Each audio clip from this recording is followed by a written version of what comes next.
Khairpur deputy commissioner Khairpur Ahmad Fawad Shah चयो आहे त पोलियो जे ख़ात्मे लाइ सिहत खातो ऐं सभई वास्तेदार खाता नेक नियती ऐं ज़िम्मेवारी सां कमु कनि पिया, छाकाणि त हीउ असांजे ॿारनि जे मुस्तक़बिल जो मामिलो आहे। अहिड़नि ख़्यालनि जो इज़हार हुन गुज़िरियल राउंड में पोलियो टीमनि जी कारकर्दगीअ जो जाइज़ो वठण जे सिलसिले में कोठायल इजलास खे ख़िताब कंदे कयो। इजलास में डिस्ट्रिक्ट हेल्थ ऑफिसर इख्तियार हुसैन मीराणी, इंफॉर्मेशन ऑफिसर अमानुल्ला चन्नो ऐं ॿियनि लाॻापियल खातनि जे नुमाइंदनि शिरकत कई।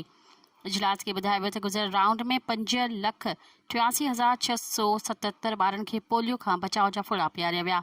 ट्रांसिट पॉइंट 77 मोबाइल टीमूं 1,738 शामिल आहिनि। डिप्टी कमिश्नर सिहत खाते जी ऑफिसरनि ते ज़ोर ॾिनो त ईंदड़ पोलियो मुहिम दौरान परे परे वारनि इलाइक़नि समेत ॿाहिरि ज़िलनि मां ईंदड़ मज़दूर माण्हुनि जे ॿारनि खे पोलियो खां बचाव जा फुड़ा ज़रूरु पीआरिया वञनि।